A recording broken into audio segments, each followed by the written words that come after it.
This is a sculpture of Charlie Bird Parker in Charlie Bird Parker Plaza, and it was sculpted by Robert Graham in 1999. Shout out to Robert Graham for this beautiful piece of art. And again, it's called Bird Lives.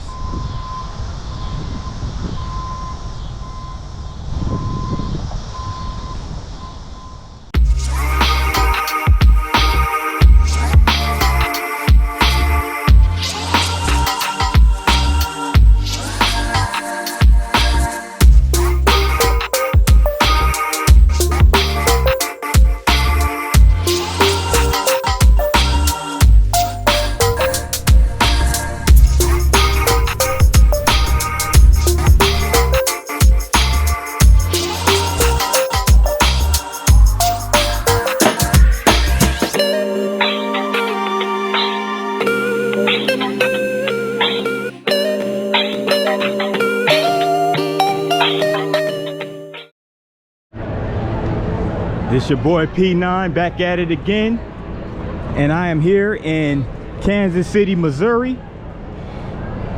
So I made it to Missouri's largest city of Kansas City, KCMO. And I'm over here in the Power and Light District. As you can see, there's some sort of event going on this evening. Not quite sure what it is, but here I am.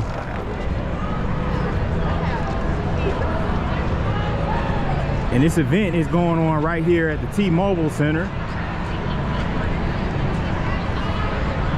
So there's tons of people here.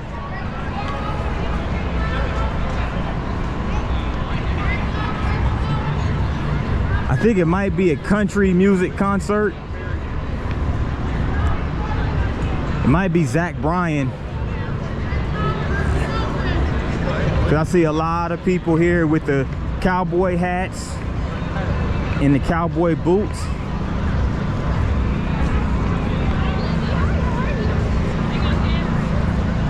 So there's definitely a concert going on right now.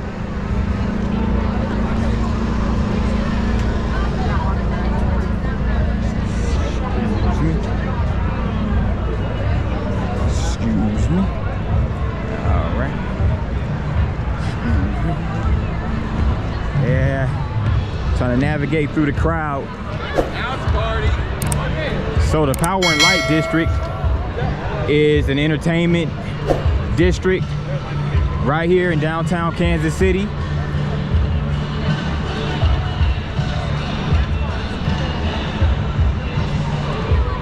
So there's a lot of live music that goes on here.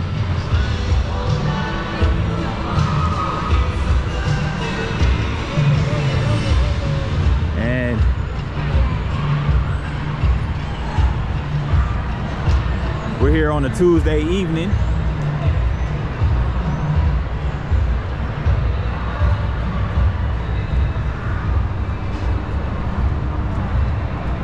I'm gonna definitely come back to this area downtown.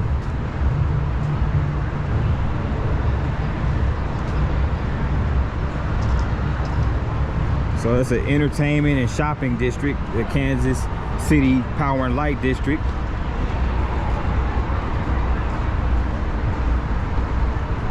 A multi-development project that was built between the years of 05 and 08,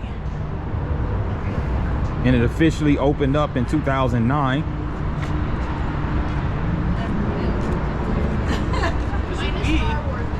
Here goes an Irish pub over here.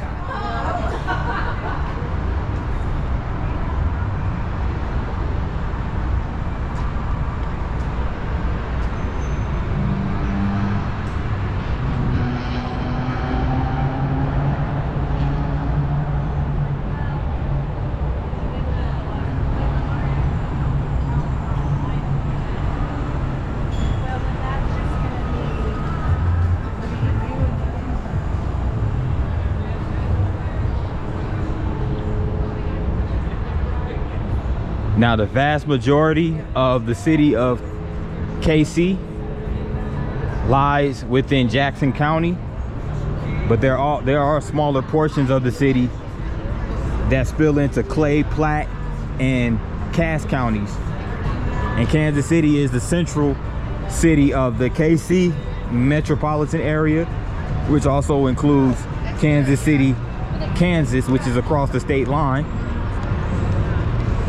So there are suburbs of KC that are located in Missouri as well as in Kansas, the neighboring state.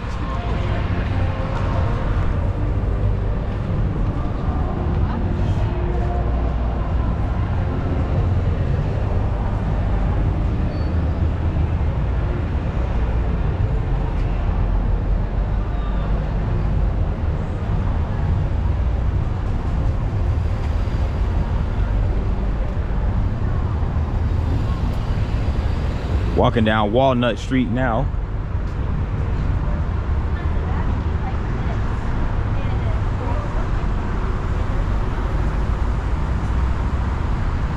And check that out up there. That mural. It's a mural of a bunch of African Americans.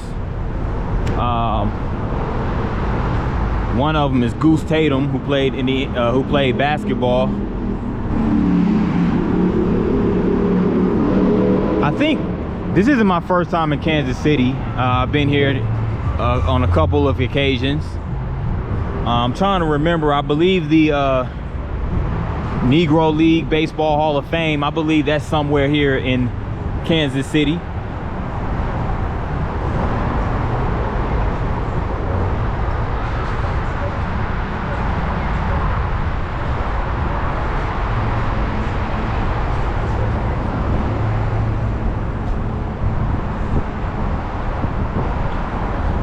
Let me cross over here, because I saw this mural right here. Oh, it looks like Godzilla and a cat.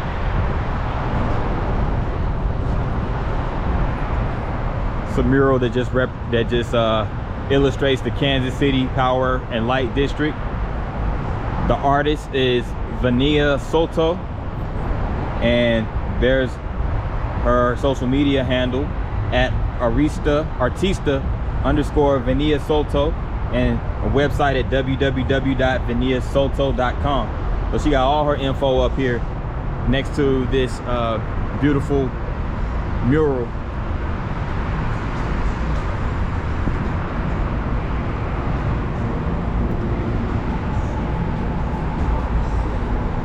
So earlier I was in St. Louis, way across the state, the opposite end of Missouri. Now I'm over here on the western end of it.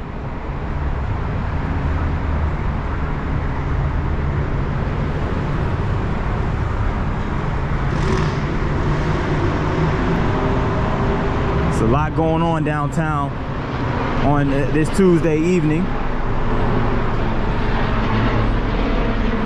in mid-August.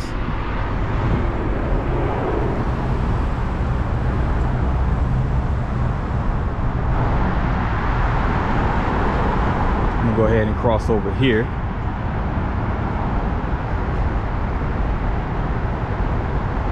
So I'm walking down Truman Road at the corner of Walnut and Truman. In this section over here, we're about to see like a pedestrian bridge that goes over the highways.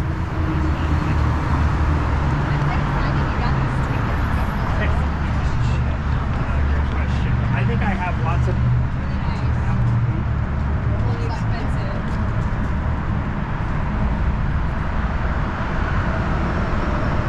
This is like a luxury apartment building right here.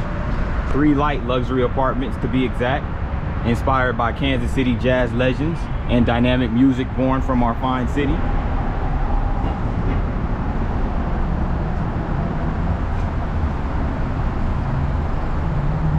Okay.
Walking down Main Street now.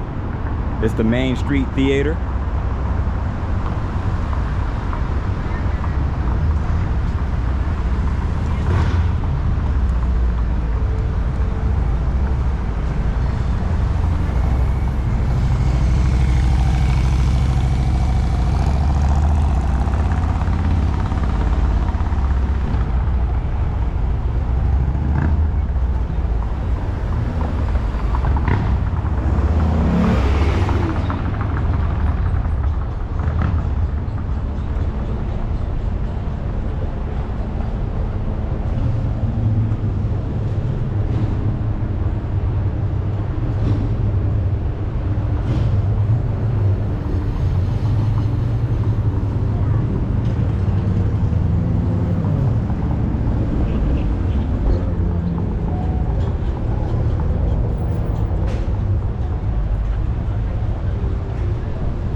PNC Plaza.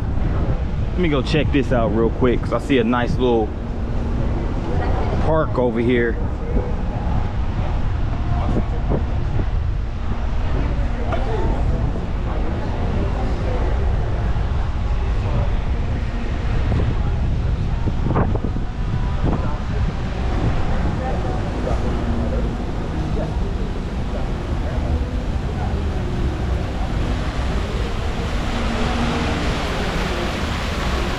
This is sick right here.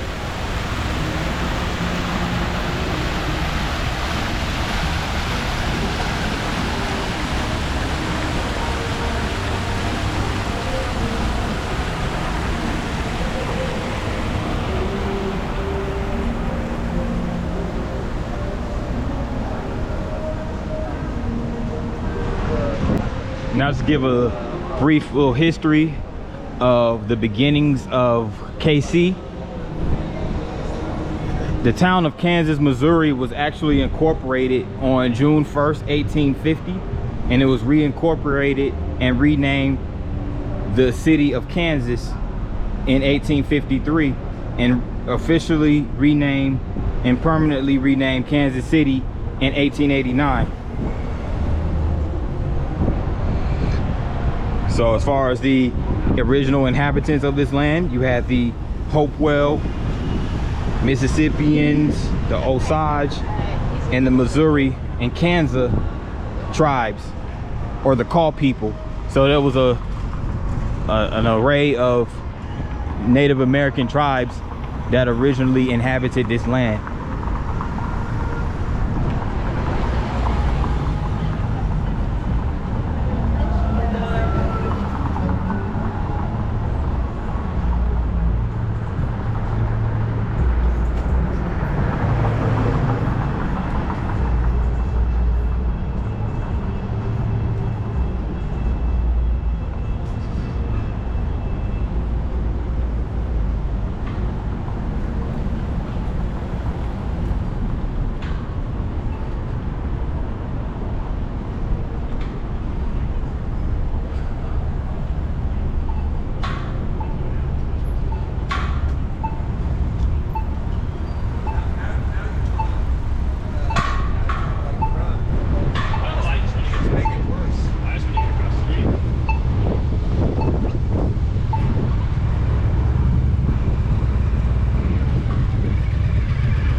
All these shirts, Kansas City.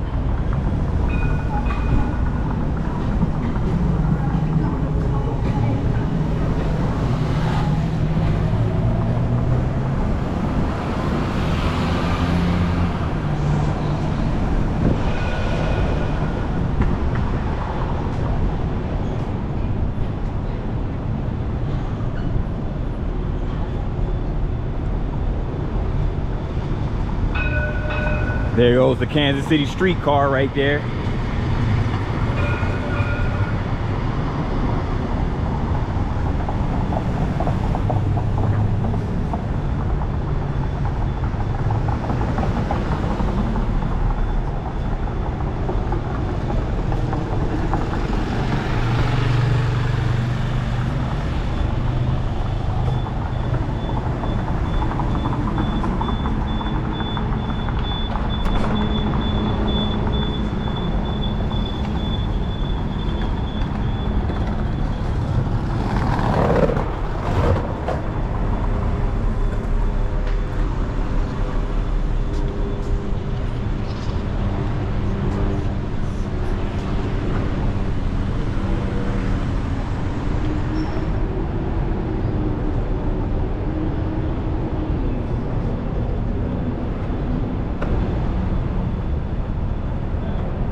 tall building right here is the Bank of America building, Bank of America Tower.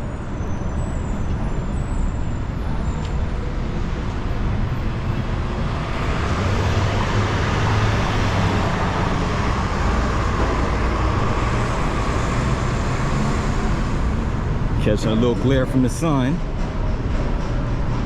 Sun still beaming, even at 7:15.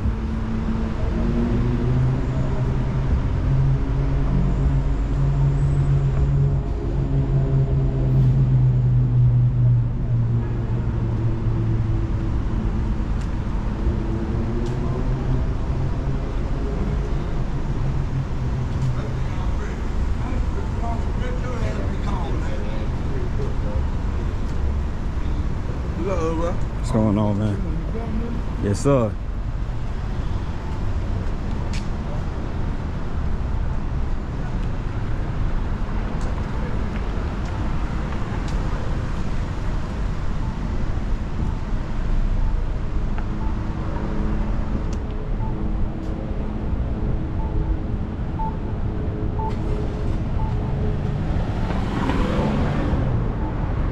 This is the Moorback Hotel.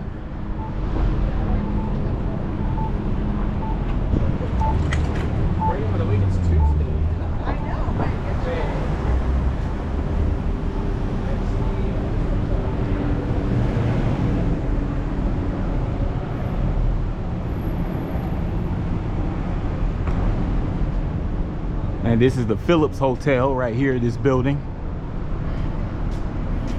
In that sleek design. Definitely a historical building. Right here on 12th Street.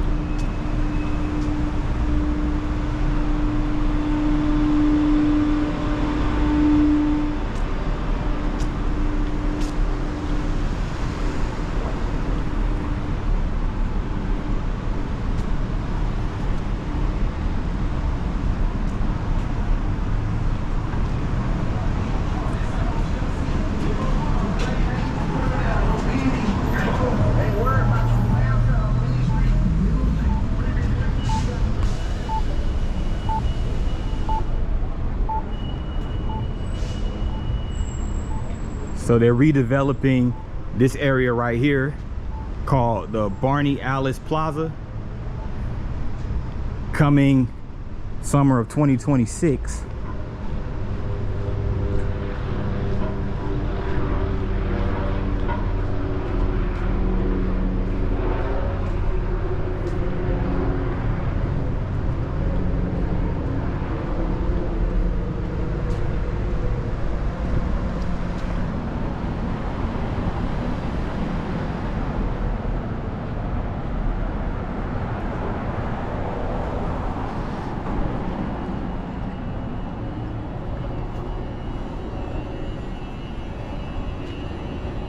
Not much going on over here. This is an abandoned building right here on Wyandotte Street.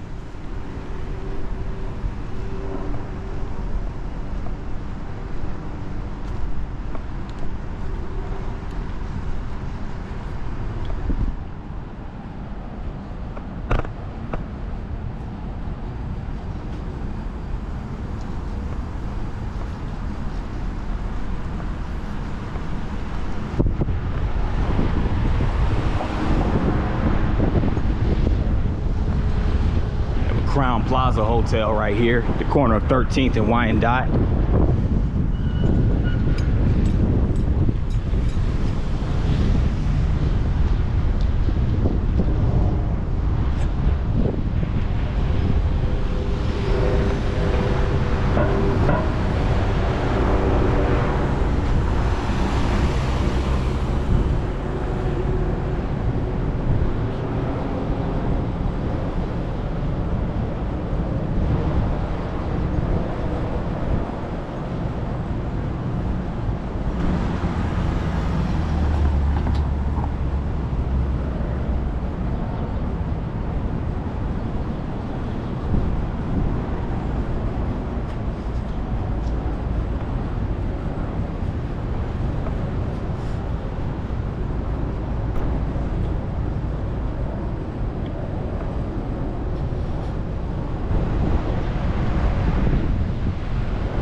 This is the Municipal Auditorium Arena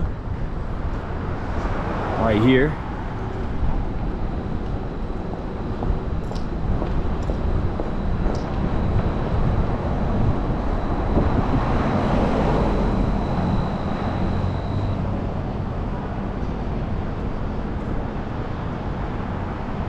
So it basically serves as a music hall.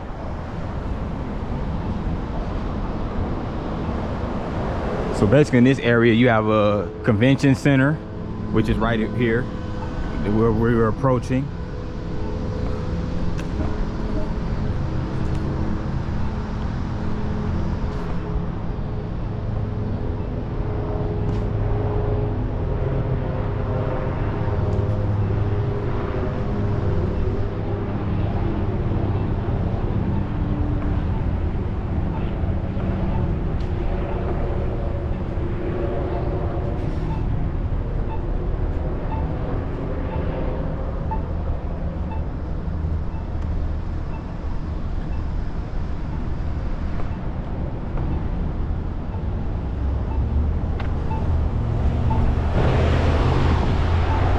Yep, this is the convention center right here.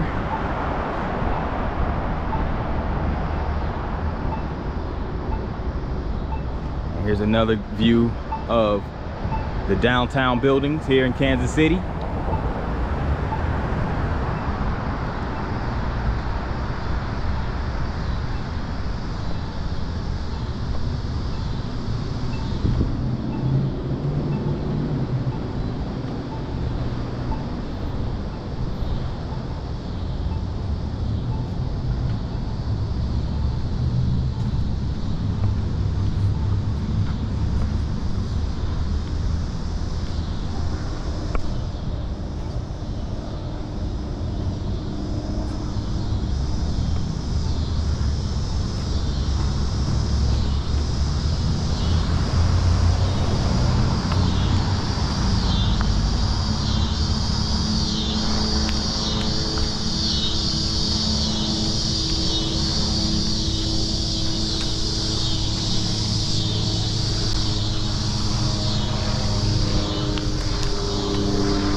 Here's the Folly Theater.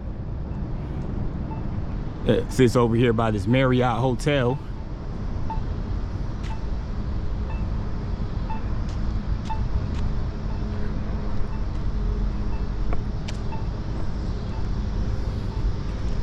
Kansas City is the much younger city than its cross-state counterpart, St. Louis. You could tell because a lot of the buildings here are a lot more modern. Even though in St. Louis they did do a lot of redevelopment to their buildings and to a lot of areas downtown as well, to a lot of their older buildings, and basically made some created some new green spaces downtown. But Kansas City is the much younger, more modern city of the two, but they're both pretty dope.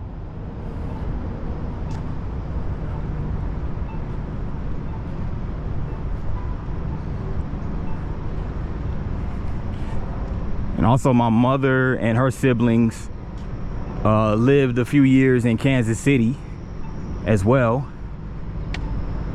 When my grandfather was in the military, served in the Air Force for 21 years. They were actually stationed, I think, somewhere here in Kansas City. They lived there for about a couple of years or so. So my grandfather and my grandmother raised 6 kids. 5 boys, 1 girl. And that was my beloved mother.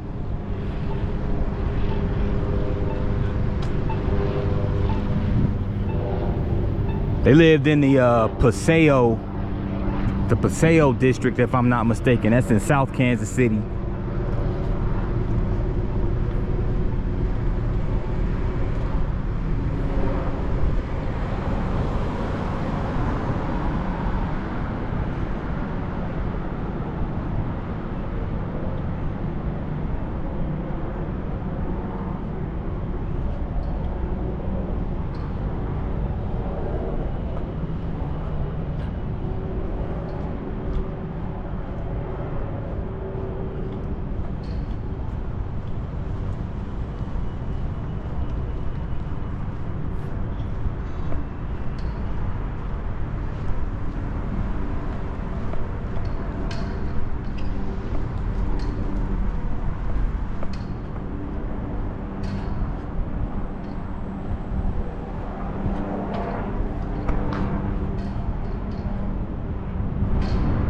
I'm over here on Central Avenue, and this right here is the Kirk building, 1015 Central, which was built in 1908 and expanded in 1925.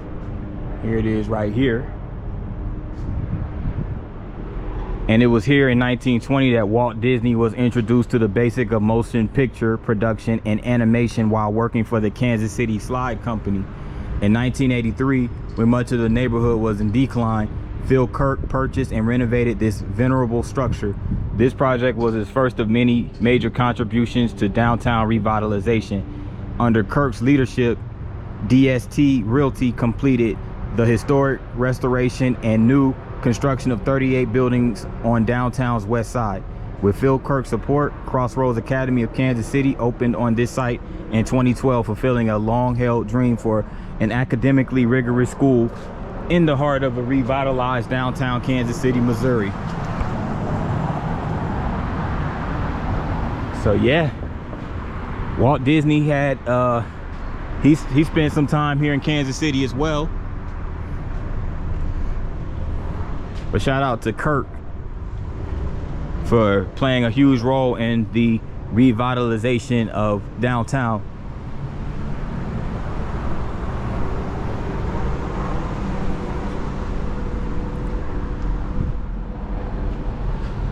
One of the biggest drawbacks of downtown Kansas City is that their pro football and pro baseball stadiums, the Chiefs and the Kansas City Royals, their athletic venues are located outside of downtown, and I'm talking like almost in Independence, Missouri. So that's the biggest drawback. So, you know, you have to go basically to the east side of the city to get to the ballparks. That's the biggest drawback, that they don't have their major sports teams. I mean, you know, they do have the they do have one like I think a college basketball team or something plays downtown, but that's about it.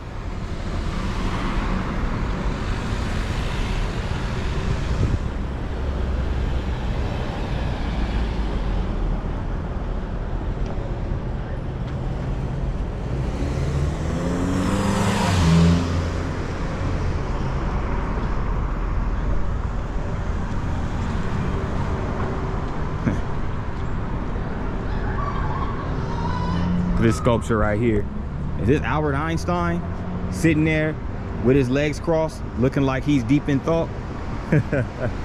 It probably is. It looked like Einstein. He's holding a book, looks like he's deep in thought. It looks like a very Einstein thing.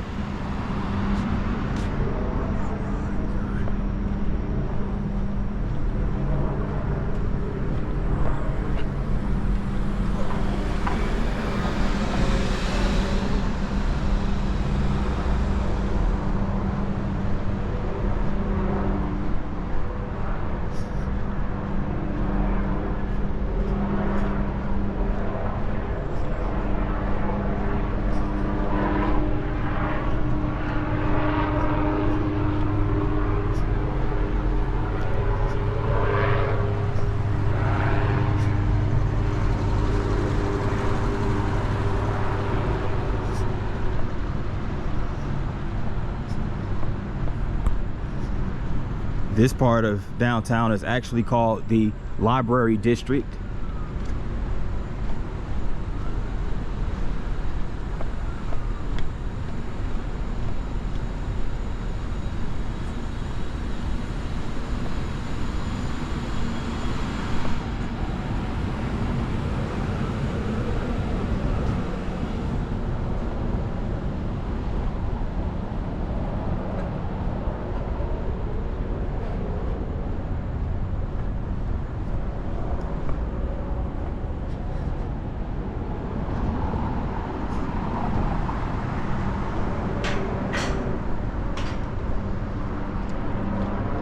The Savoy Hotel.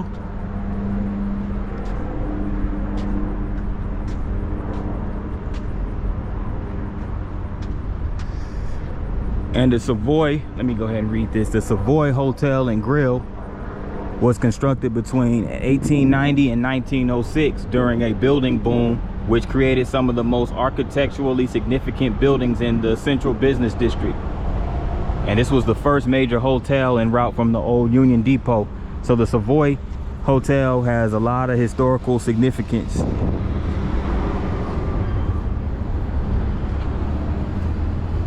Check out this sculpture over here on this parking, looks like his parking garage. But yeah, this is a wide shot of the Savoy Hotel. So again, it was constructed between 1890 and 1906. So the late 19th to early 20th century. Extremely historic hotel, still in operation. They got a, you know, they have a valet and everything.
The Phoenix Restaurant, Jazz and Piano Bar,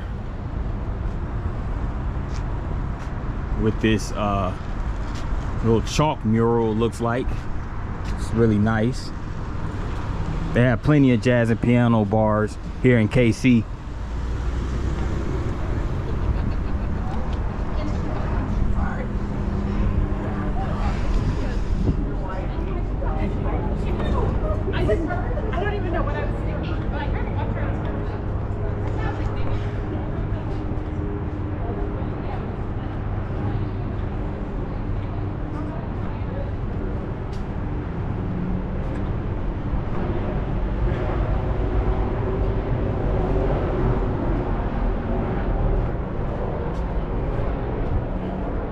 Okay, I'm in the garment district now. And here's some Soho Lofts condominiums.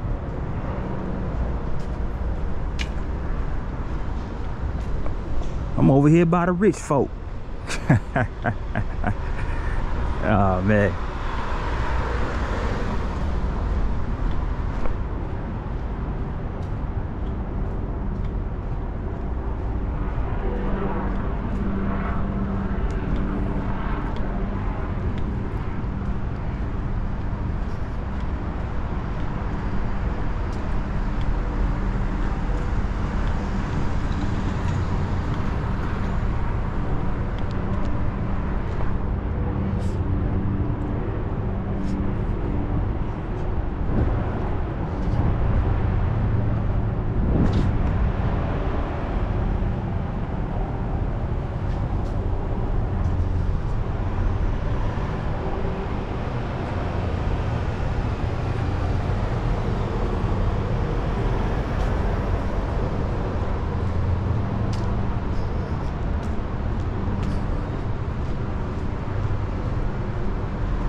They have so many road blockages over here.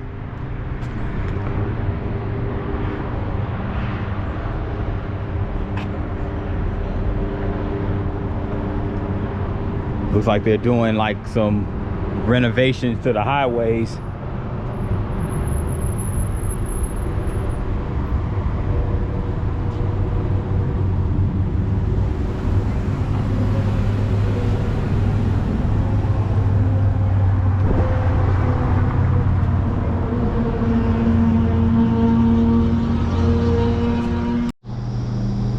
Over here on Baltimore Avenue, and this building right here is the Catholic Center. Has a statue of the eagle up there.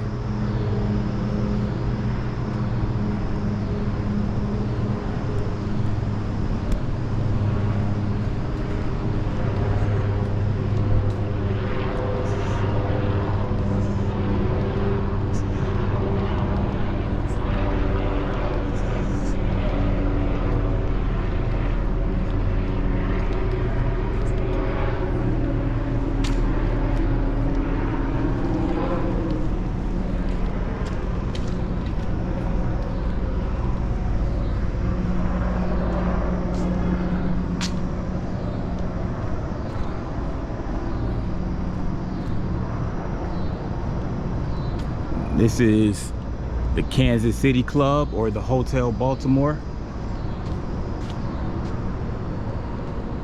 Historic building right there.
Now, this is the Kansas City Public Library right here.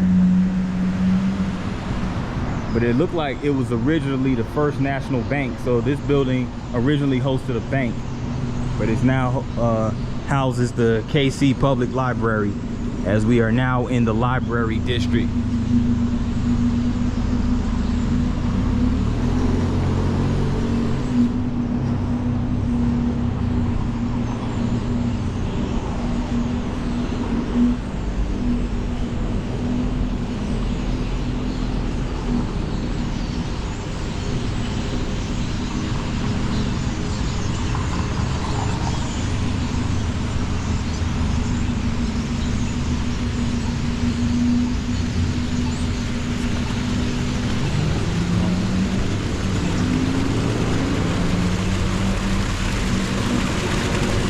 Beautiful fountain right here.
And they throw us in jail. Don't let me go to jail tonight, yeah. Y'all excuse me, I just had a flashback right there. Hope I don't get copyrighted for that little bitty snippet right there.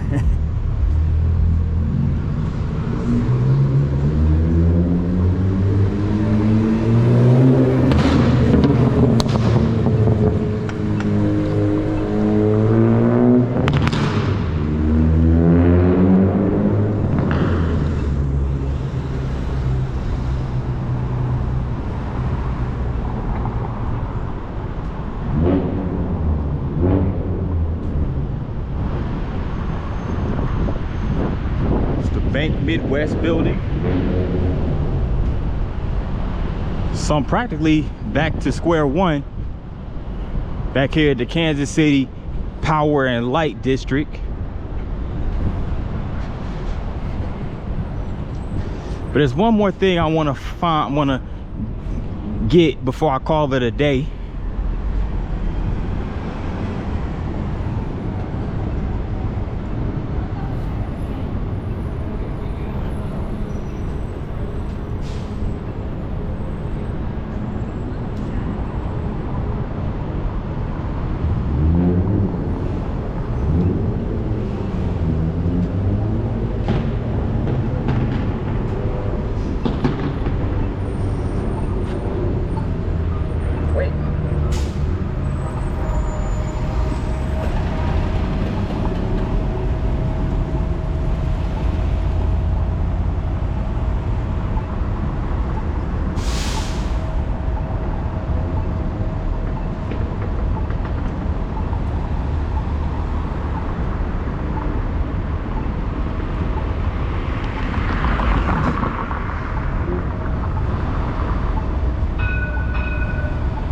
There goes that KC streetcar again.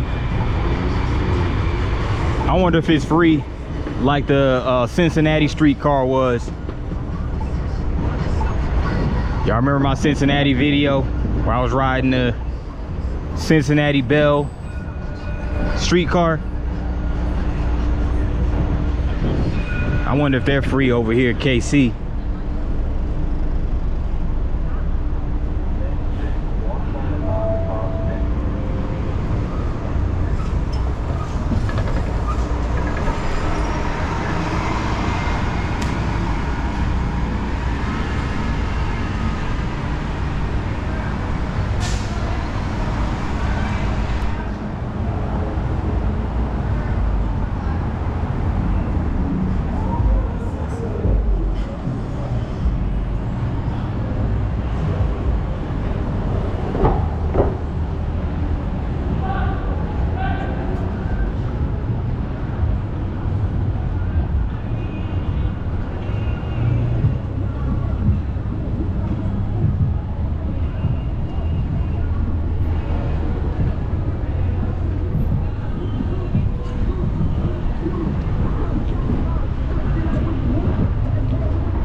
Now that park across the street is called the Oppenstein Brothers Memorial Park.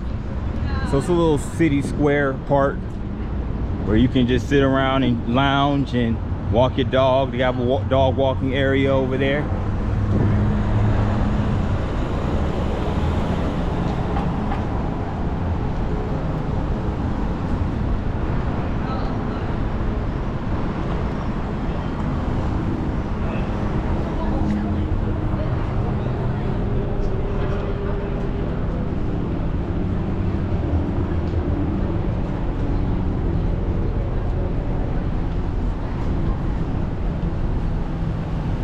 Getting ready to make my way down Grand Boulevard.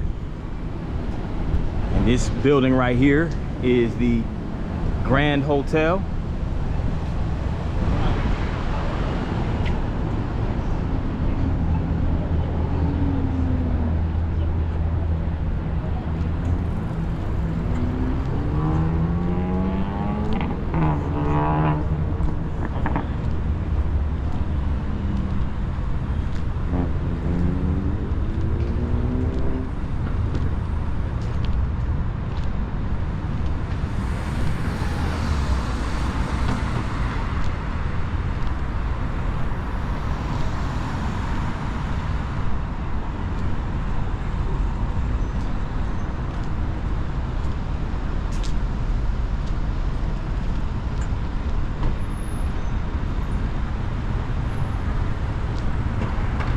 Town Pavilion parking garage.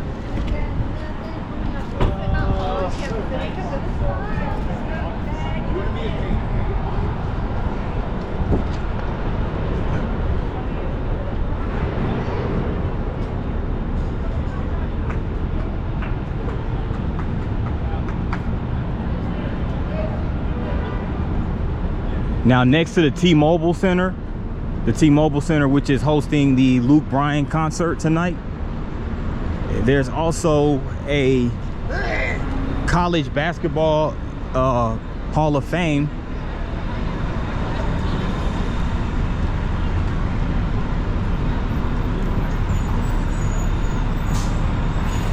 It's called the College Basketball Experience. So they have a college basketball Hall of Fame museum right here in Kansas City.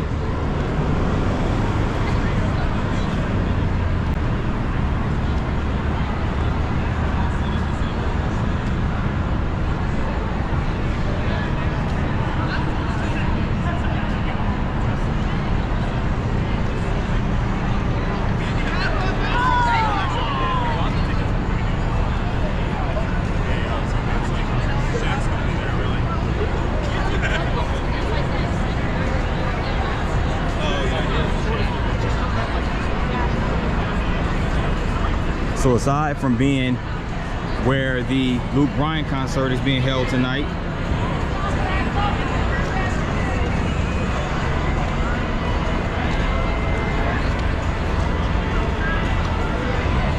this is where the Kansas City Outlaws professional bull rider events take place.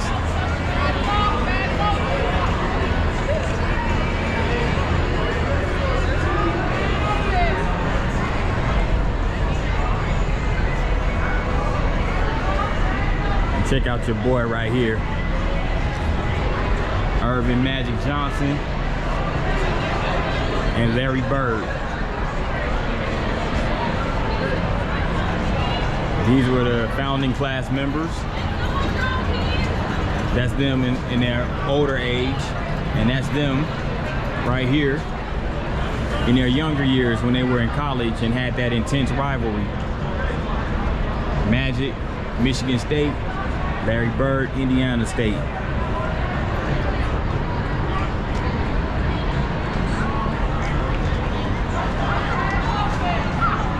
I'm gonna go ahead and close this down for the time being, and I'll come back with more footage tomorrow. I'm gonna go ahead and enjoy the rest of this night and go get me some well-needed rest. I'm over here at the 18th and Vine district. It's an historic district east of downtown Kansas City, and I'm gonna start off right over here on 18th Street. And on the side of this building, this is a mural of a newspaper that was called The Call. It was an African American weekly newspaper that was founded in 1919, so over 100 years ago. And it was founded by this brother right here, Mr. C.A. Franklin, in 1919. So C.A. Franklin, C.A. being short for Chester A., founded the Kansas City Call Museum, newspaper rather.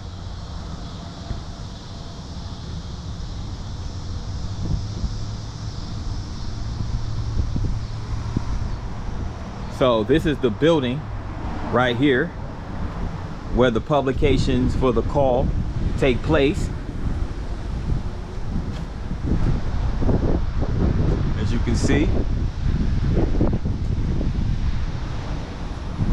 again, founded in 1919 by Chester Franklin. And the news editor for the Call back in the day was a brother by the name of Roy Wilkins.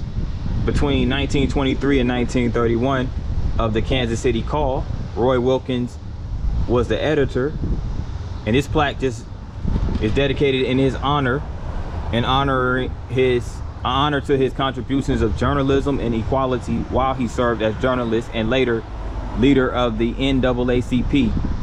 So he challenged segregation and racism when he encountered it, placed by the joint efforts of the Kansas City Association of Black Journalists and the Society of Professional Journalists.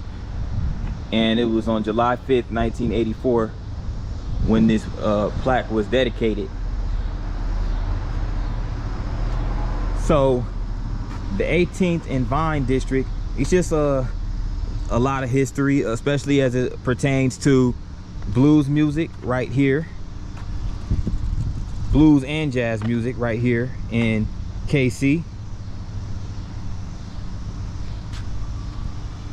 And many cities that has a history of blues and jazz, they have their own like district that dedicates that's dedicated to blues and jazz. You know, they have Basin Street in New Orleans, 52nd Street in New York City, Central Avenue in Los Angeles, and Bill Street in Memphis. Of course, I have vlogged in Memphis down Bill Street. So this seems like this is a more subdued version of Bill Street.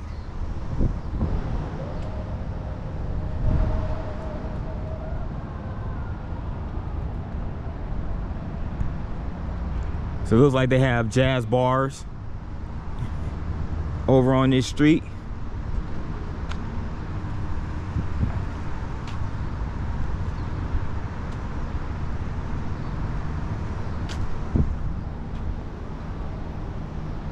So this is just kind of like, looks like a directory of all the establishments and historical venues and nightclubs and restaurants that they have here in the Vine District.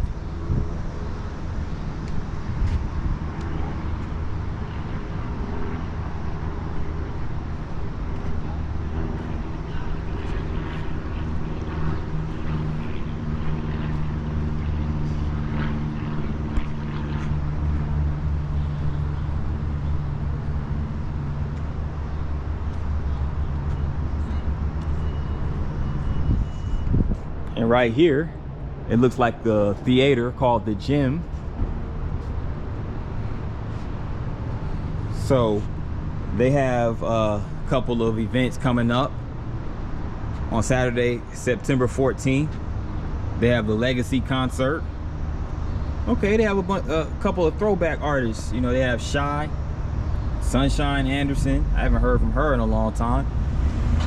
Looks like she's still doing her thing. Regina Bell. Okay, right here at the historic Gym Theater.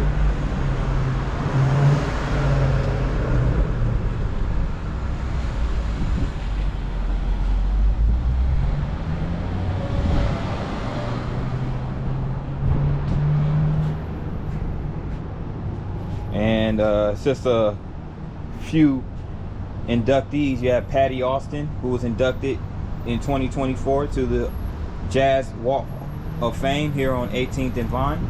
So I guess apparently they just got Bob James. They just created this American Jazz Walk of Fame here on 18th and Vine. You have Roberta Flack, Everett Devon, Coleman Randolph Hawkins, Benny Moulton, Myra Taylor, Claude Fiddler Williams, and Lester Young. So these are very historic musicians who partook in, you know, these are jazz musicians. So they all, I would assume, performed here at the Gym Theater, which is a gym right here in the 18th and Vine district. Very historic building right here. And right here you have a mural of different colors. Colorful mural by J.T. Daniels, 2017. And it just looks like it illustrates a jazz musician blowing that saxophone. So that's really dope. Shout out to J.T. Daniels.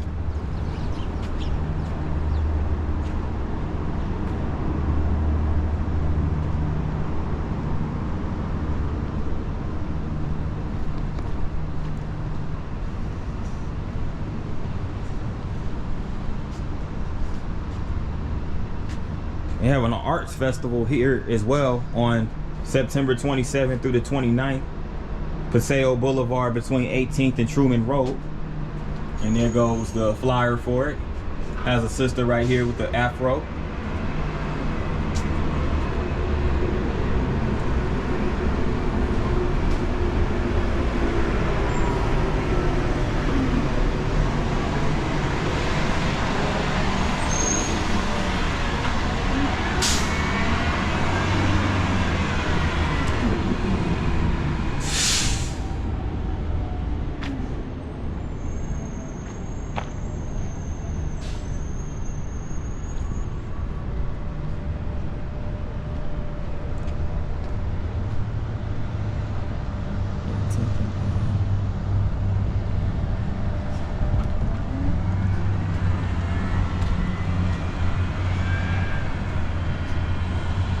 I'm gonna walk a little further up this way, and then I'm gonna come back on the other side,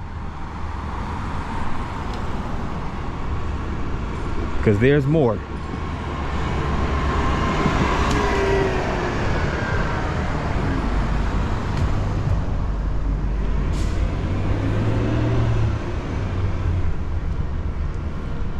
So right now I'm facing west towards downtown Kansas City, so you can see the buildings right there.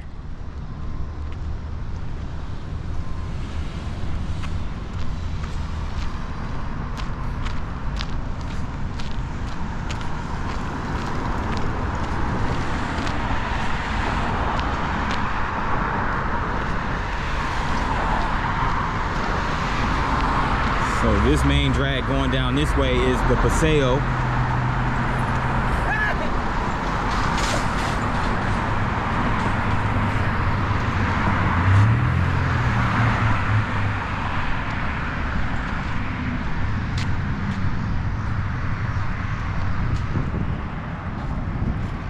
And this is 18th and Vine Historic District. So I just wanted to get this side of it. As you can see, that display up there of the 18th and Vine District logo.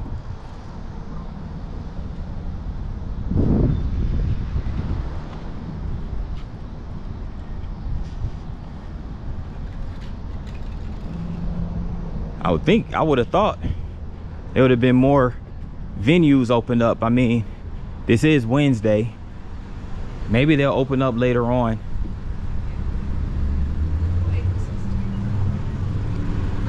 I thought they had been open by now. It's after 5 p.m. You know what I mean when you really want something. They even have some apartments over here too. The Jazz District apartments in this building right here.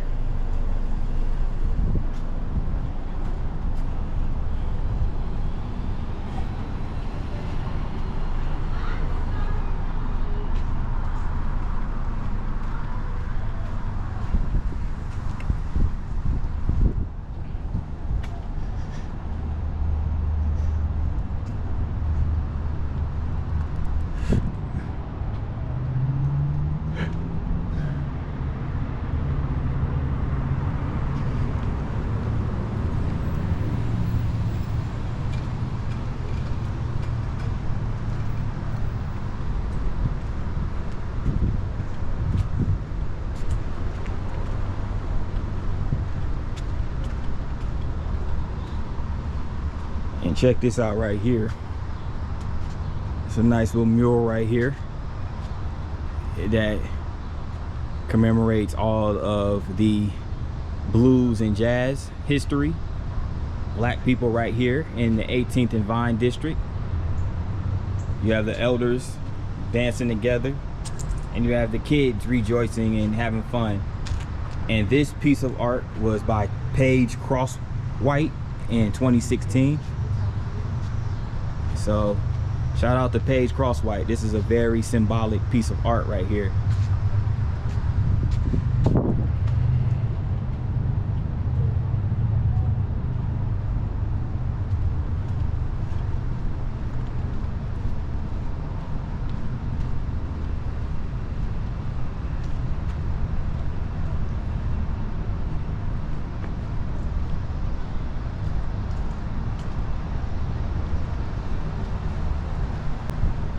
And there's even more jazz inductees in the Walk of Fame. You have Louis Armstrong, you have George Benson, one of my favorite jazz musicians.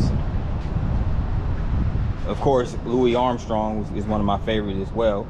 You have Queen Bee, you have Rukman Hamza.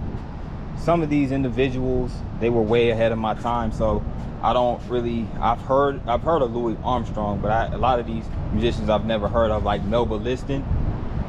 Nina Simone, now I've heard of her. I actually saw a documentary on Nina Simone. Ben Webster, Sonny Kenner, Marilyn May. You have David Sanborn. David Sanborn is actually one of my father's favorite jazz musicians. Shout out to David Sanborn. Jerry Lieber, Mike Soler. We got Quincy Jones, the legendary Quincy Jones right here. Dr. Nathan Davis. Okay, so they've had a Jazz Walk of Fame since 2019. I thought they just established it this year, but you got Leon Brady. You have Harry Belafonte, the legendary Belafonte. Oleta Adams, Al Jarreau. Al Jarreau is pretty dope too. I think my mother likes Al Jarreau. Mutual Musicians Foundation. Okay, so it's a lot of inductees in this Jazz Music Hall of Fame.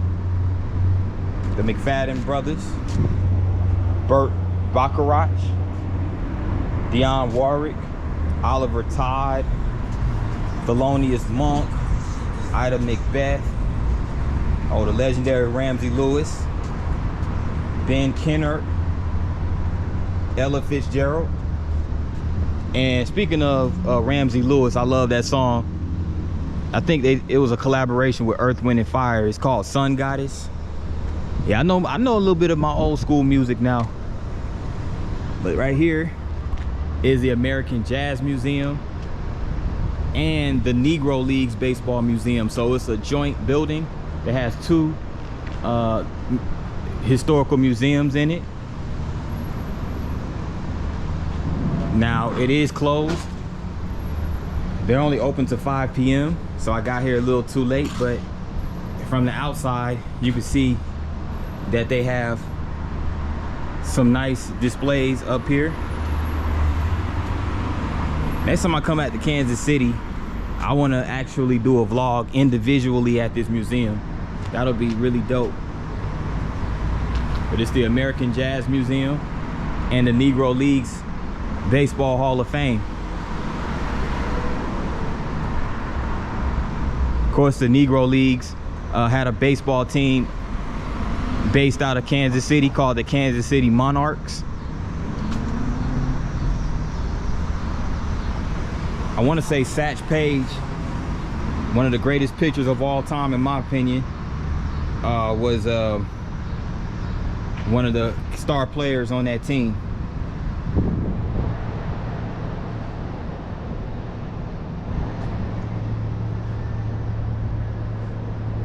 I think is that Jackie Robinson? It looked like Jackie Robinson right there.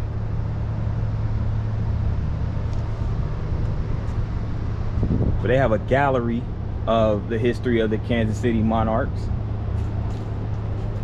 And they won the 1924 Negro League World Series. So here's a photo of that championship team. So like I said, back then, this is when the coaches and managers used to show up to the game suited and booted. They had, a couple of them had their Kango hats, a couple of them had a fedora on, but that's how it was back in the day. And here's a picture of all the Negro Leagues players from different cities, a lot of whom came from Kansas City.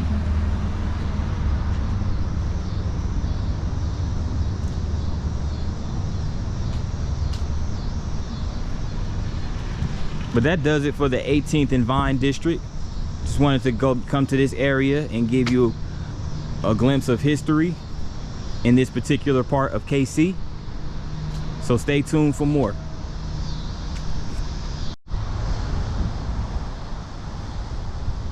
For like some collage of stainless steel. This is outside the museums at 18th and Vine, and this is an interesting piece of art. It's just a bunch of stainless steel sculptures, silhouettes.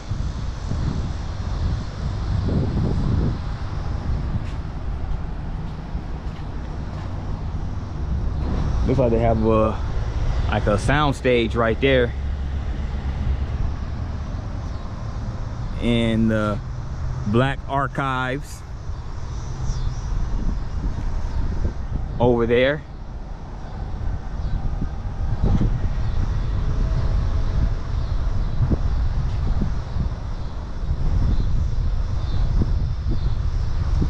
Black Archives of Mid-America, that building.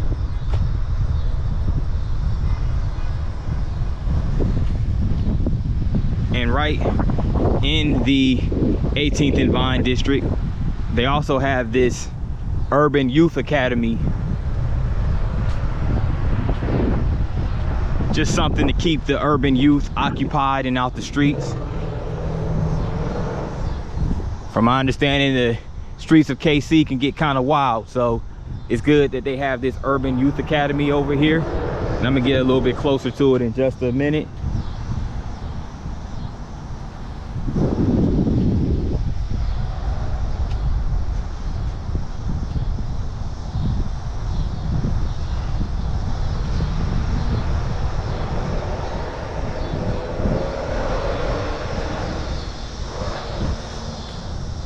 This is a facility right here.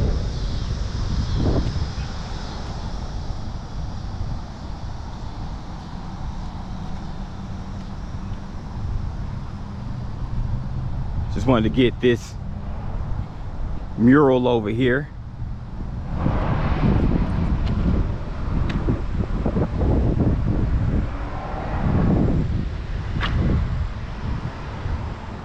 KC Park's mural. And it's well, it's KC Parks, which is where this Urban Youth Academy is located, over here at 18th and Vine.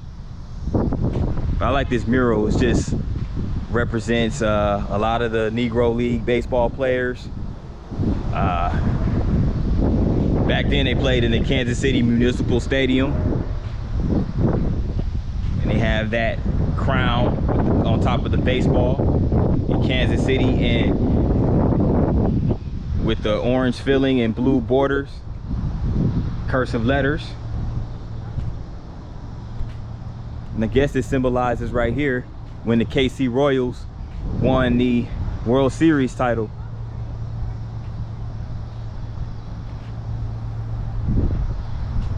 Okay.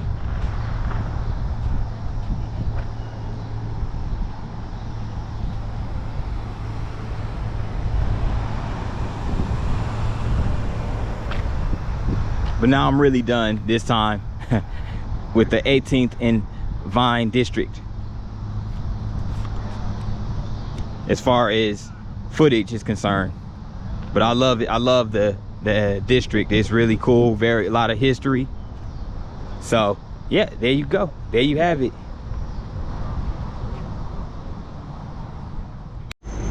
Yo, check this view out right here. I'm over here in the City Market district of Kansas City.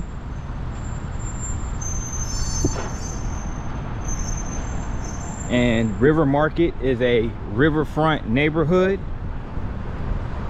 And this neighborhood composes the first and oldest incorporated district in KC.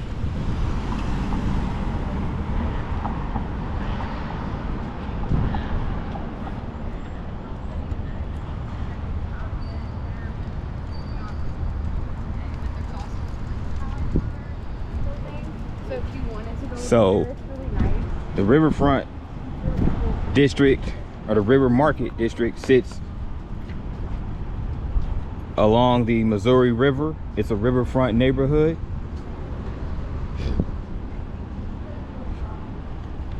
And they have over here, there's a lot of shops and little areas where there's vendors who sell their products, as you're going to see.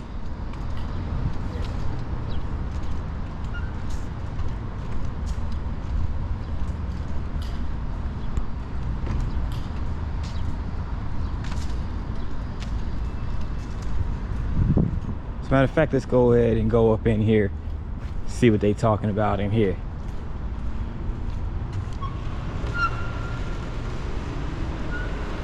Have an establishment that sells a bunch of Kansas City merch and shirts and stuff like that. Looks like this part is closed.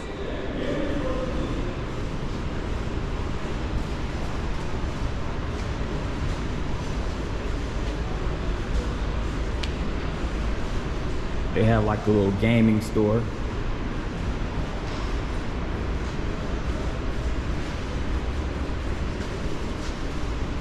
Okay. And it's in an old historical building, brick building.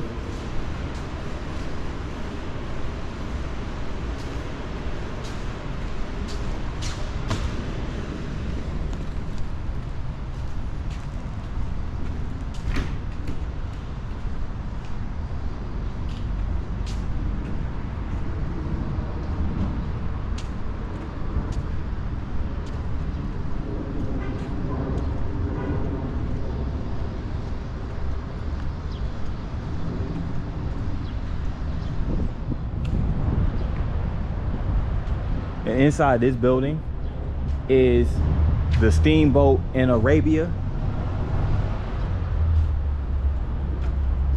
So they have a museum for the steamboat. I think they're closed right now, but I don't know if you can see it.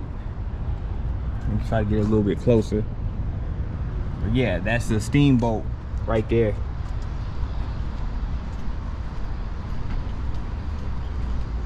I mean, there's more on the other side too. There's more to the river district, or river market, or city market. You know, you have some that sell plants, you have some that sell produce, some that sell souvenirs.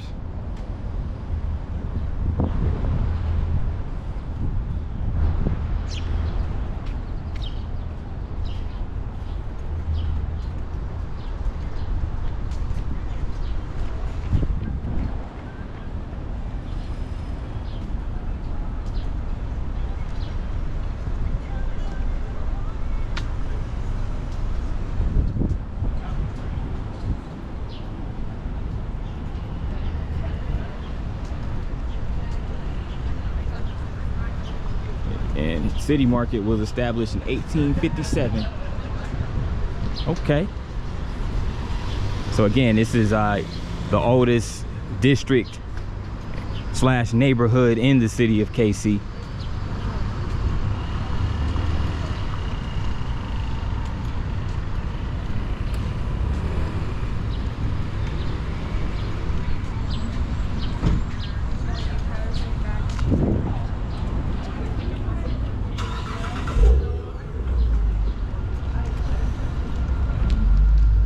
In the City Market district is also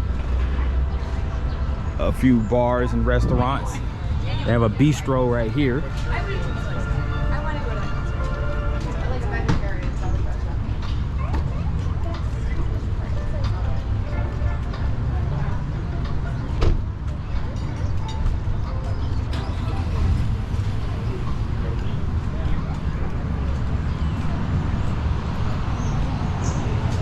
Check this out. They even have a mural out here with the astronaut. City Market greetings. They have the egg. This the astronaut holding the eggplant. Haha, this is cool right here. Look at the color scheme, the background with the stars, galaxy. Yeah, that's dope. Space shuttle. Satellite, or what I think it's a satellite, yeah. But yeah, that's cool. Got Saturn right there in the bottom right hand corner. Mike Elder of blacksheeparts.com put together this dope piece of art, and this was just this year. So shout out to Mike Elder. Go check out blacksheeparts.com. Pretty sure you're gonna find a whole bunch of dope artwork on there just like that.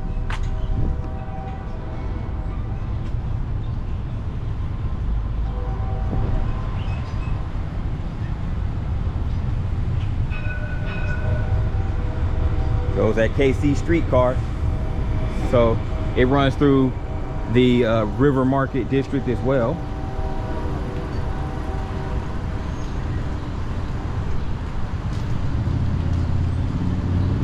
So it's a pretty chill hangout spot, one of the many cool hangout spots right here in the city.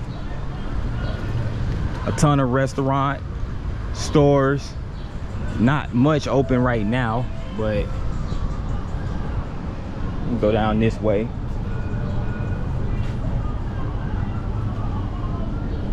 Social Pig Lounge right over here.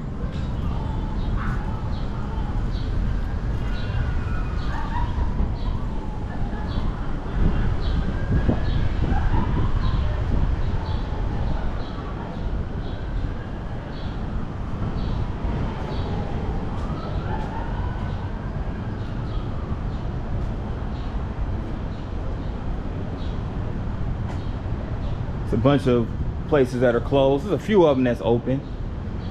As a matter of fact, let me walk down this way.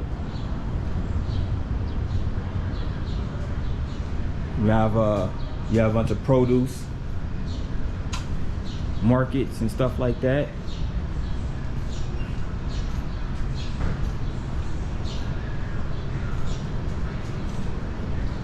A lot of these market districts were like that, you know. They originally sold primarily groceries and produce.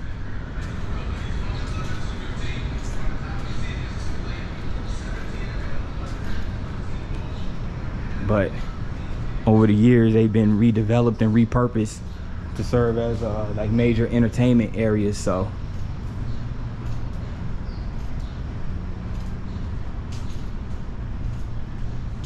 but a ton of stores, global produce. So, you know, a lot of international groceries. They have a Mediterranean grocery right here. Al Habashi Mart. Middle Eastern cuisine.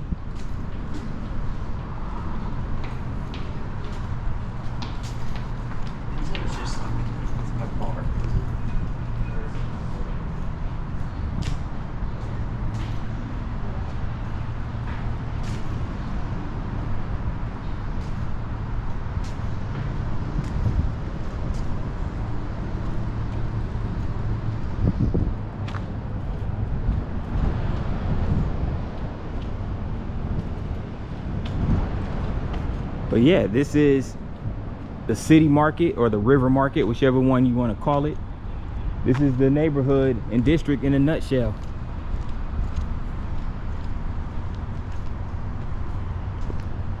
There's plenty of a multitude of produce, coffee houses, and international cuisine shops and markets over here. So this is what makes this very interesting place to visit right here. Very diverse place in here in KC. Very diverse neighborhood.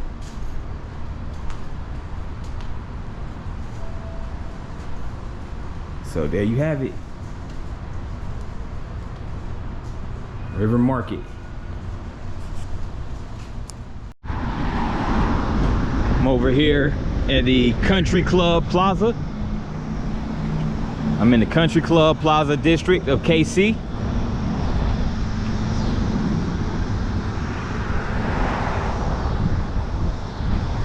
And before I get to the shopping part of it, I'm gonna go across this international bridge, which has these two statues sitting in front.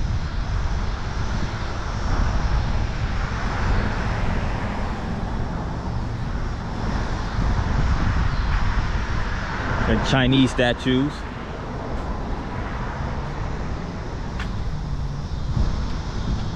So this is called the International Bridge. So it has several nations plastered on the bridge.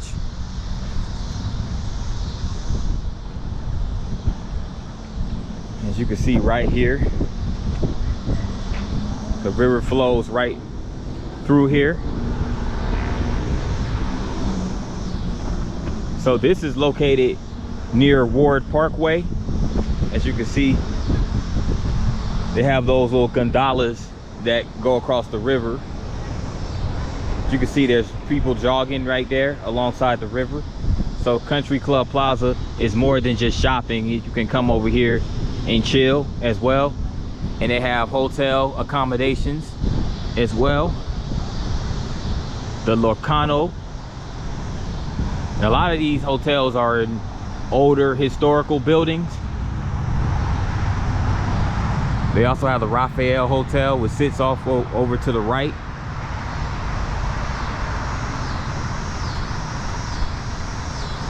I'm over here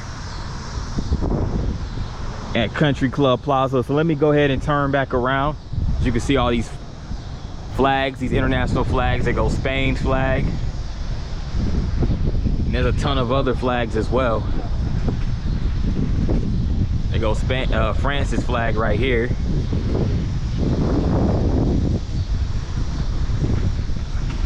That's one of the African nations flag. I can't remember which one it is. But you can walk down this bridge and see a ton of international flags. So that's really dope.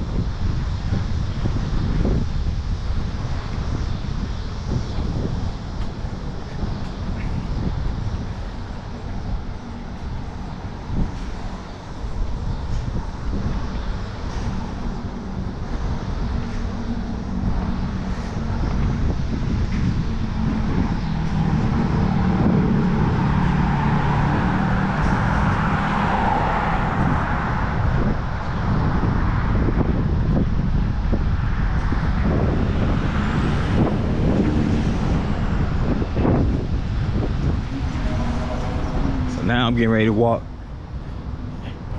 onto the core of Country Club Plaza, where a lot of the shops and the restaurants are. So I'm gonna be honest, a lot of these restaurants and,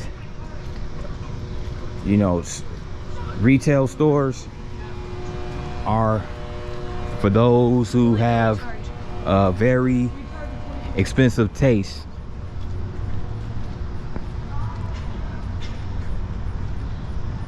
So this area is not for those who are on a shoestring budget.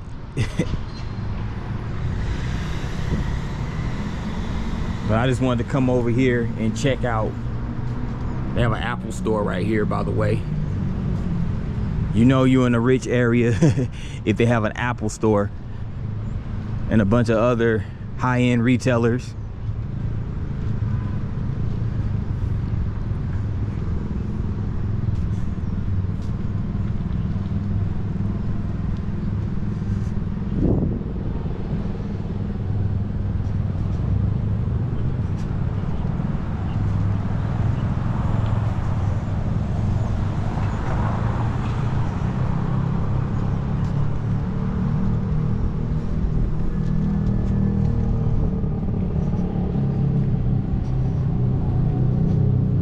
Also, if there's a Rolex store, oh yes, best believe it's high end. It's a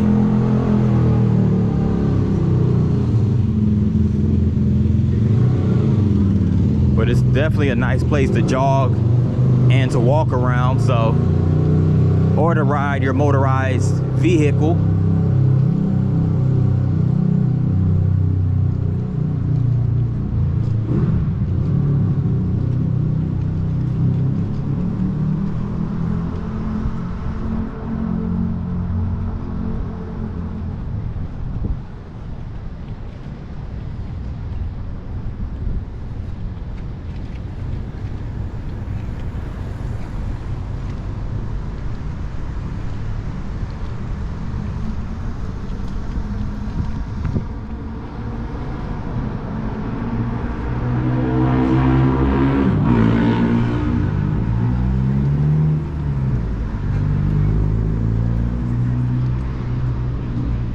Tiffany and Co.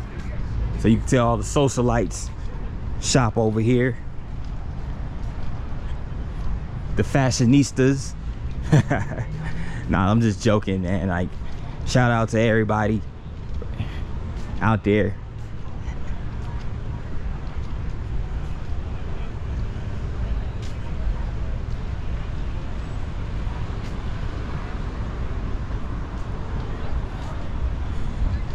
We have something like this in Huntsville. It's called Bridge Street.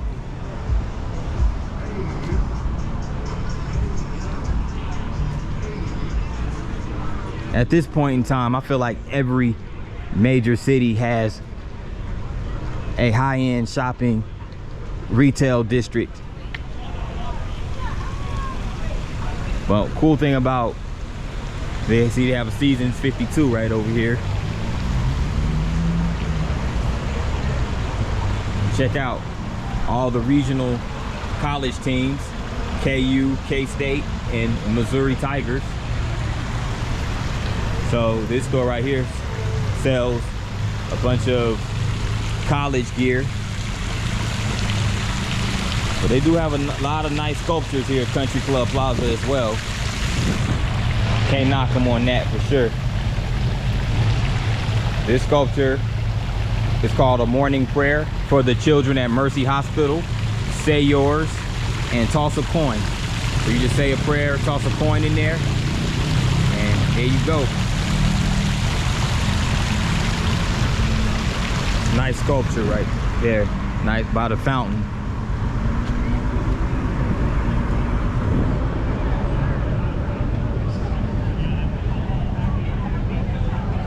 And there goes the Pegasus horse right there.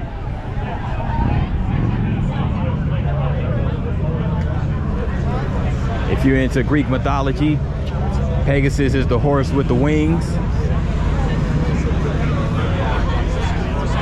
A bunch of people over here gathered around. Guess they must have had like a marathon or something.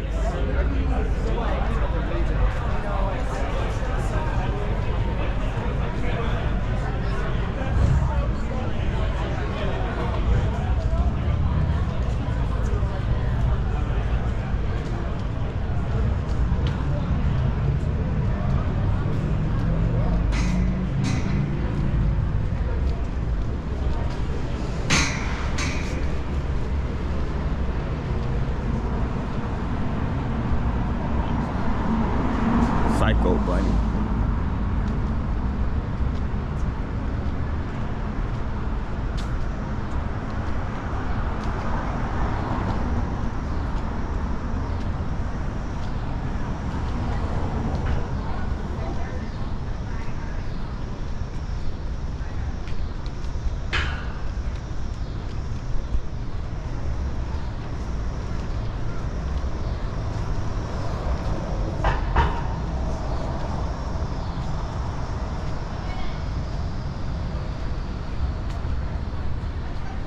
What's interesting about Country Club Plaza, it opened in 1923, and it is considered to be the first planned large outdoor suburban shopping center in the US. And I see why, because Country Club Plaza is a good little, it's a pretty good little drive away from the city portion, or at least downtown KC. So you may as well, so it does have that suburban vibe to it, I guess.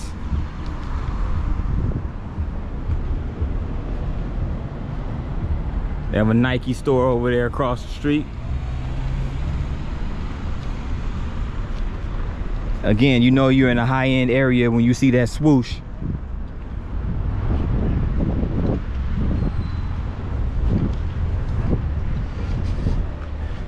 Even though they do have some Nike stores in like the outlet centers. The outlet centers is where you can pretty much go get a lot of clothing at discounted rates. You know, it's generally, you get the best sales at the outlet places. You know, so there's that.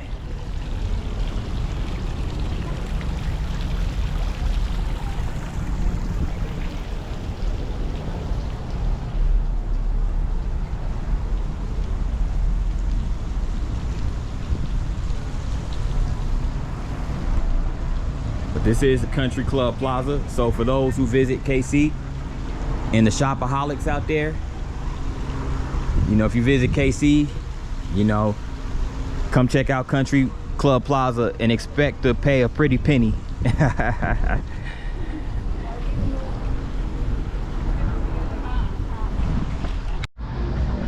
I'm over here at Swope Park, here on the south side of KC.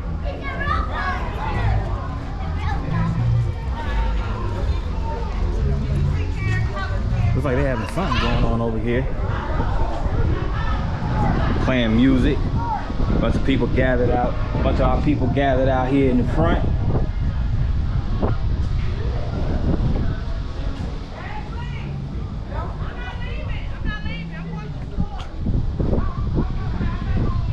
This is actually the site for Kansas City's first public golf course.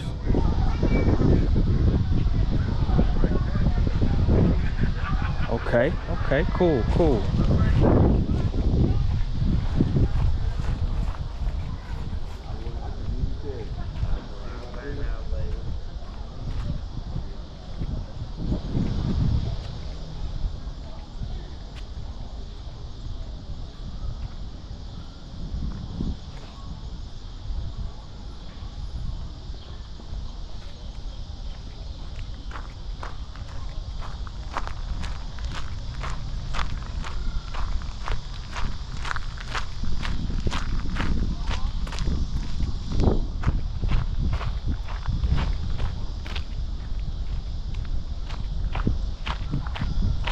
Now, Swope Park is a city park here in Kansas City. It's actually the 51st largest municipal park in the US and the largest park in Kansas City at over 1,800 acres. And named in the honor of Colonel Thomas Swope, a philanthropist who donated to the land in 1896. So shout out to Colonel Swope.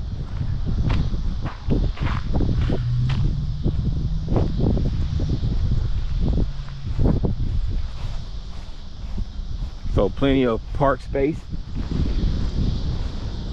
over here at Swope Park.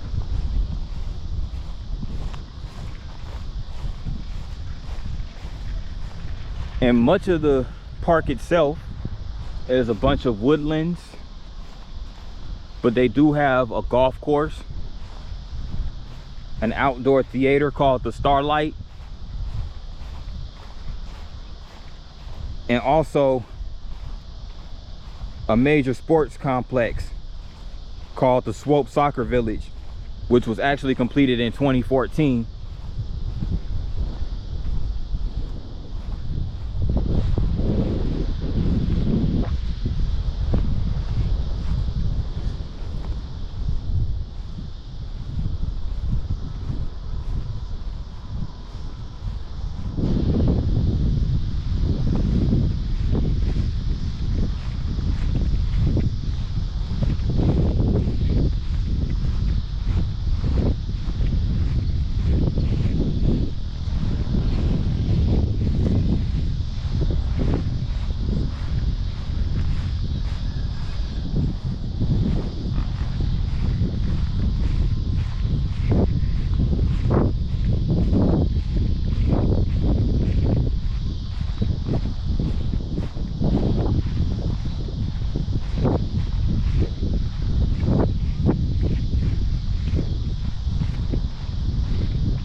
I believe that's a Starlight Theater over there, further down that way.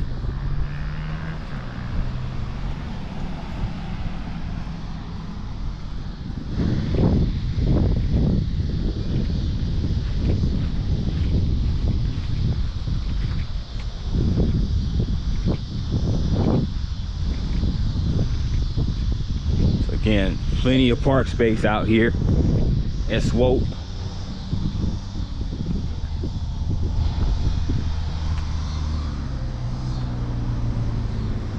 Ethnic Enrichment Commission.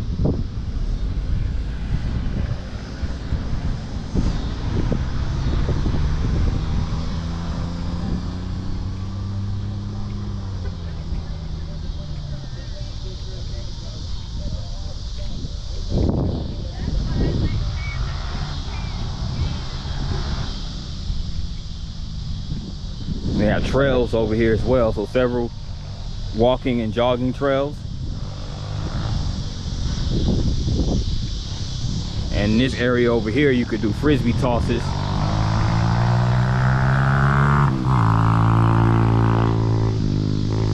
Yeah, but there you have it. This is Swope Park.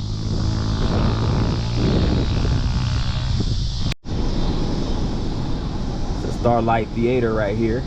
So I knew I was right when I was standing up on that hill over there on Swope.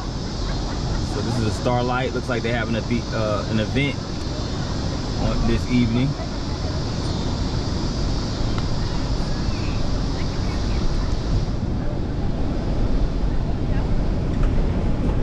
Drive down this way.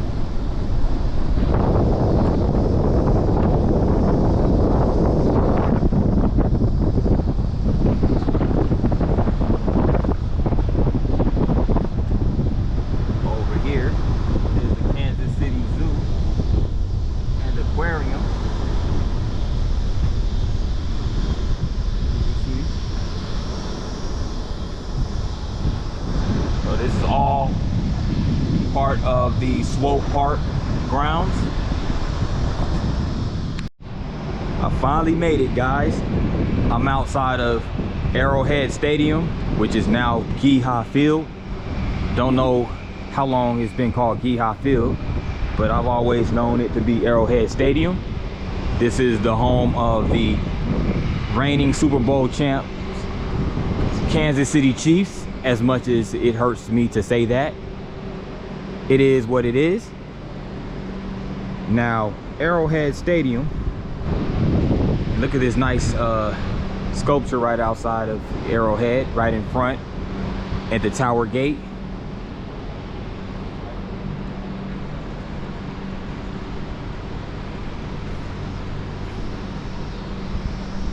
Now, Arrowhead Stadium is part of a side-by-side stadium complex called the Truman Sports Complex, a few miles east of downtown KC.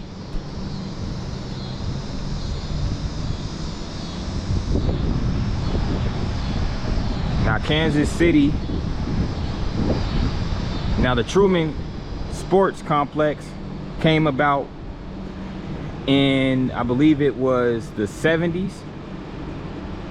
Yeah, it was in the mid 70s, where Jack Stedman, who was the GM of the Kansas City Chiefs at the time, suggested building two stadiums side by side.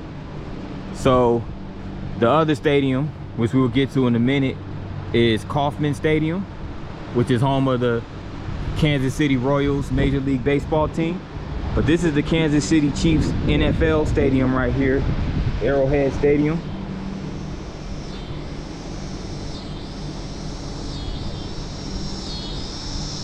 And it opened in 1972.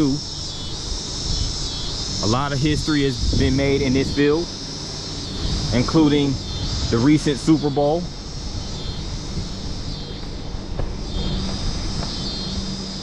All right, KC Chiefs, I'm gonna show y'all some love in this video, even though y'all beat my 49ers twice. But I'll show y'all some love in this video. It is what it is.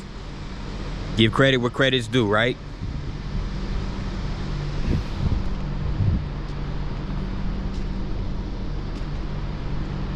But yes, you guys have the Chiefs have a really good squad. They've had a really good squad for a few years now. Coach Andy Reid, you know, he's one of my favorite coaches, even though, again, his team beat my 49ers twice.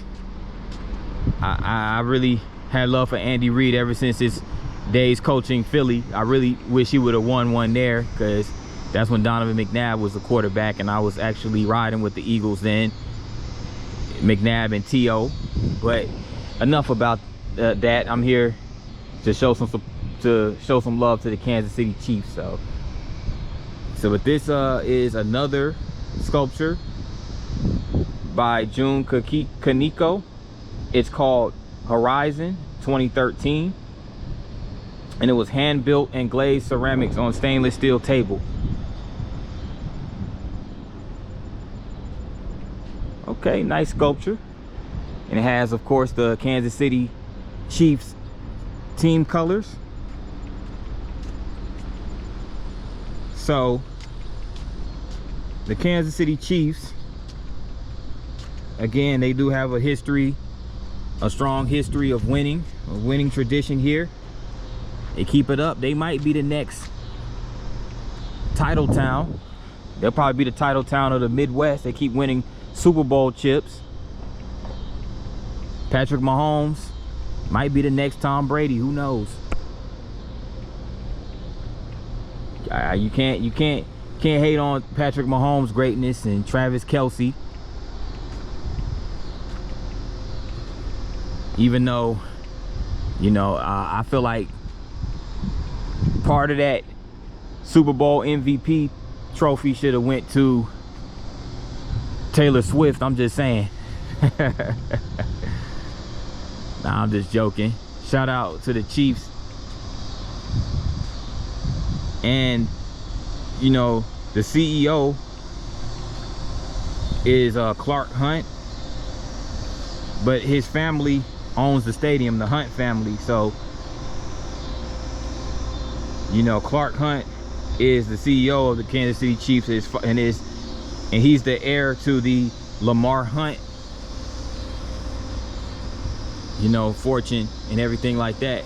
So they just keep this franchise in the family. So before they were the Chiefs, before they were in the NFL, they played in the AFL. And that was before the AFL NFL merger. And they actually won 3 AFL titles and 4 Super Bowl titles, including the 3 that they've won within the past 5 years. And they won one in 1969 in the early days of the Super Bowl. They also have 16 division titles to their name. But they really have a nice stadium. Being that it's been being that the Kansas City Chiefs Stadium has been up for over 50 years, they have made a lot of renovations to it. You can see the modern design on this curve right over here.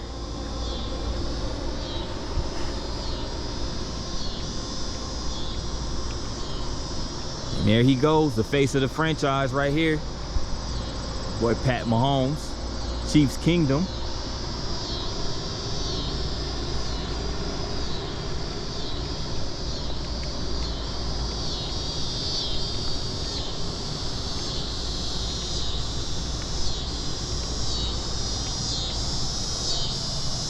Also, RIP to Derek Thomas. He played for the Chiefs back in the 90s. He was one of my favorite defensive players during that time. And he was playing right around the time when I started watching football as a youngster.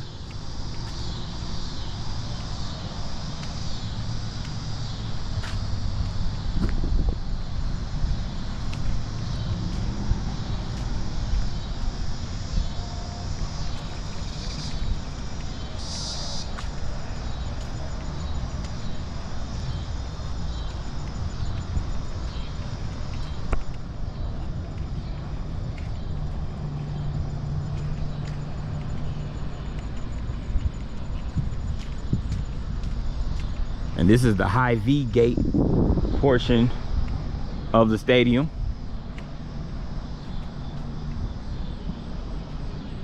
As you can see,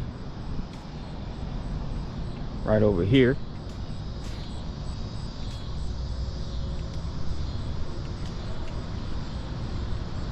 So it's nice little part right here. Of course, it's fenced off, but this is the stadium right over here.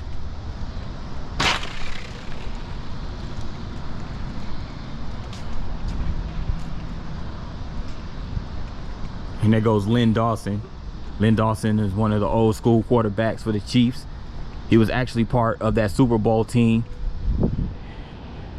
of the Chiefs back in 1969. See if I can get a good look at him right over here. There you go, right there, Lynn Dawson, number 16. Of course, he's in the KC Chiefs Hall of Fame as well as the Pro Football Hall of Fame. I'm getting ready to make my way over here to the KC Royals ballpark, officially known as Kauffman Stadium.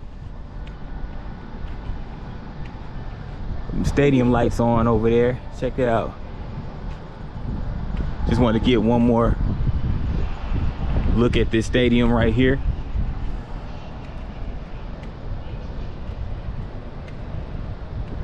Yeah, this is Kauffman Stadium. It looks like they have I think they have a game today. Before I came here, I wanted to check and make sure they didn't have a game today. But it doesn't look like it to be an issue. I was able to get in and get this footage, so that's cool.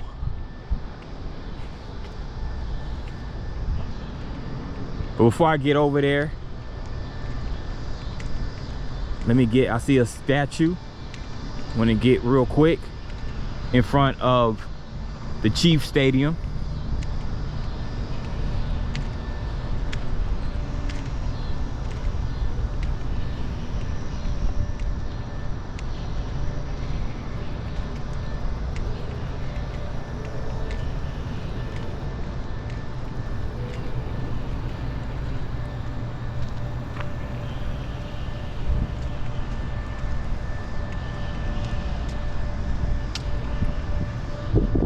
Also a statue of the founder of the Kansas City Chiefs, Lamar Hunt. And he was an innovative pioneer. Lamar Hunt's ideas and innovations permanently altered the landscape of American sports, beginning with the founding of the American Football League in 1959 until his passing in December 2006. Hunt never stopped working to improve the games he loved. So there you go, there goes his name right there, Lamar Hunt. And after watching the 1958 National Football League Championship game on TV, Lamar Hunt recognized the tremendous potential for professional football in the United States. When the NFL refused to expand, Hunt founded the American Football League in 1959, introducing professional football to fans in new parts of the country. Hunt's vision led to the AFL-NFL merger, the creation of the Super Bowl, and helped secure professional football's place as America's game. There you go, Lamar Hunt.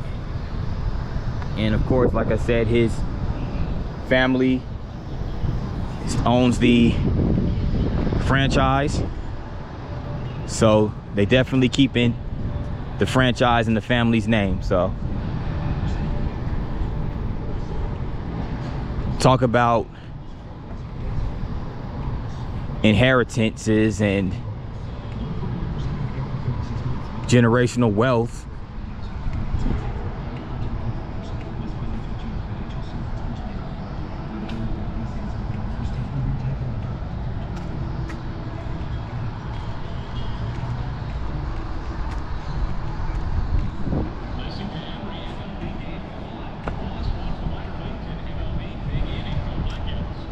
And I'm walking up on Kauffman Stadium. Again, there is a game currently going on here at Kauffman Stadium.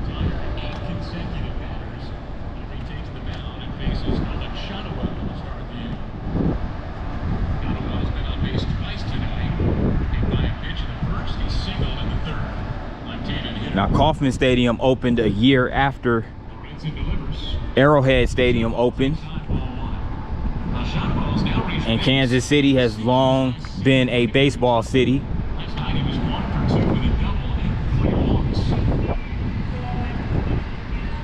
And the Royals most recently won a World Series in 2015. So again, there's an event going on today, a ball game going on this evening. And check this out. This is a nice little sculpture right here. Nice piece of artwork.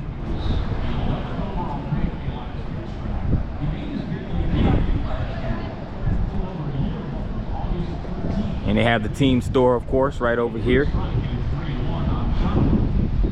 And they have a whole bunch of families who contributed their names to this particular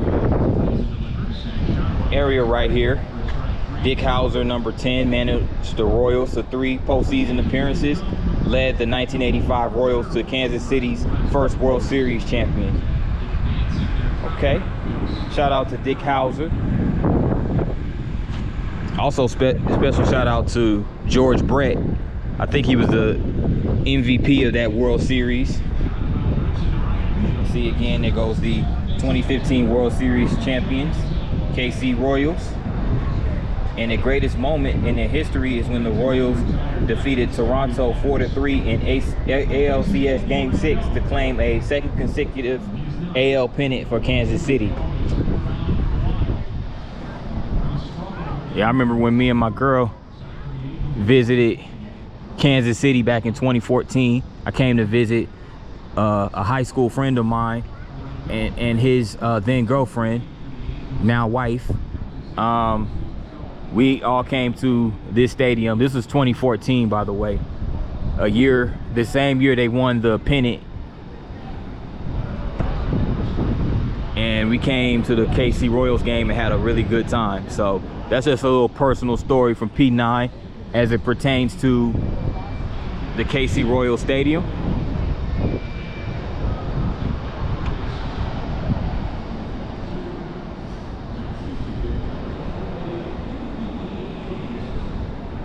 Yep, so there you have it. That is Kauffman Stadium, and I just saw the Arrowhead Stadium as well, and this is the Truman Sports Complex. Come on, you know I couldn't leave Kansas City without getting some good old-fashioned barbecue. I'm over here outside of Kansas City's own Gates BBQ. And Gates BBQ has been a staple in Kansas City for a very long time, for many decades. So I'm about to go in and check it out. Look at that. If you look at that menu, entrees, they got slabs of ribs, you know, barbecue burgers, sausages, links, you name it. Coleslaw, barbecue baked beans, onion rings, and fries are the normal sides that you get with it. This is the historic Gates BBQ, which has a multitude of franchises throughout the Kansas City area. So of course Kansas City, can't come to Kansas City and not have their historic barbecue. Fall off the bone, really good. Well, I'm outside of Gates, and this is the ambiance right here before you enter the restaurant.